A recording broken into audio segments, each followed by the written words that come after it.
सरकारी कर्मचारी मागण्यांबाबत मुख्य सचिवांची महत्त्वाची बैठक. सुधारित पेन्शनची अधिसूचना 15 दिवसांत. मुंबई. राज्य सरकारी कर्मचारी मध्यवर्ती संघटना आणि चतुर्थ श्रेणी कर्मचारी महासंघाच्या प्रलंबित मागण्यांबाबत 22 एप्रिल 2026 रोजी मुख्य सचिवांच्या अध्यक्षतेखाली मंत्रालयात महत्त्वपूर्ण बैठक संपन्न झाली. या बैठकीत कर्मचाऱ्यांच्या विविध मागण्यांवर सविस्तर चर्चा करण्यात आली असून अनेक मुद्द्यांवर शासनाने सकारात्मक पावले उचलली आहेत. बैठकीतील महत्त्वाचे निर्णय व आश्वासने. सुधारित पेन्शन योजना. सुधारित राष्ट्रीय निवृत्तीवेतन योजनेच्या अंमलबजावणीची अधिसूचना पुढील 15 दिवसांत निर्गमित करण्यात येईल, असे निर्देश मुख्य सचिवांनी दिले आहेत. जुनी पेन्शन योजना 1 नोव्हेंबर 2005 पूर्वी विनाअनुदानित तत्वावर नियुक्त, परंतु नंतर 100% अनुदानावर आलेल्या कर्मचाऱ्यांना जुनी पेन्शन लागू करण्याची मागणी मात्र मान्य करता येणार नाही, असे स्पष्ट करण्यात आले आहे.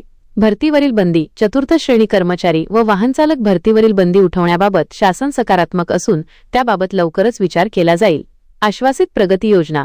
शिक्षकेतर कर्मचाऱ्यांना 10-2030 वर्षांच्या सेवांतर्गत आश्वासित प्रगती योजनेचा लाभ टप्प्याटप्प्याने लागू करण्याबाबत विचार करण्याचे आश्वासन देण्यात आले आहे. संवादासाठी नवीन व्यासपीठ. कर्मचारी आणि शिक्षण विभागातील समस्या सोडवण्यासाठी मुख्य सचिवांच्या स्तरावर दर 3 महिन्यातून एकदा नियमित बैठक आयोजित केली जाणार आहे. आरोग्य विमा योजना. सर्व सरकारी कर्मचारी, निवृत्ती वेतनधारक आणि कंत्राटी कर्मचाऱ्यांसाठी महात्मा ज्योतिराव फुले जनआरोग्य योजनेअंतर्गत सुधारित कॅशलेस आरोग्य सुविधा देण्याबाबत समिती स्थापन करून प्रस्ताव तयार करण्याच्या सूचना देण्यात आल्या आहेत. इतर मागण्यांची स्थिती. बैठकीत सेवानिवृत्तीचे वय 60 वर्षे करण्याबाबतचा प्रस्ताव सध्या शासनाच्या विचाराधीन असल्याचे सांगण्यात आले. तसेच अनुकंपा तत्वावरील प्रलंबित नियुक्त्यांबाबत अपर मुख्य सचिव सेवा आढावा घेतील, असेही बैठकीत स्पष्ट करण्यात आले.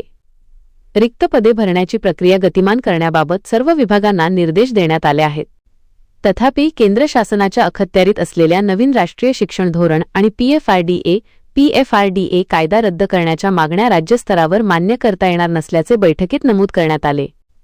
या बैठकीच्या इतिवृत्तानुसार संबंधित विभागांना तातडीने कार्यवाही करून अनुपालन अहवाल सादर करण्याचे आदेश देण्यात आले आहेत. व्हिडिओमधील शासन निर्णय व परिपत्रक आपणास हवे असेल तर ते आपल्या शासन निर्णय व परिपत्रक या टेलिग्राम चॅनलवर उपलब्ध करून देण्यात आलेले आहे. त्या ठिकाणावरून आपण ते डाउनलोड करून घ्यावे.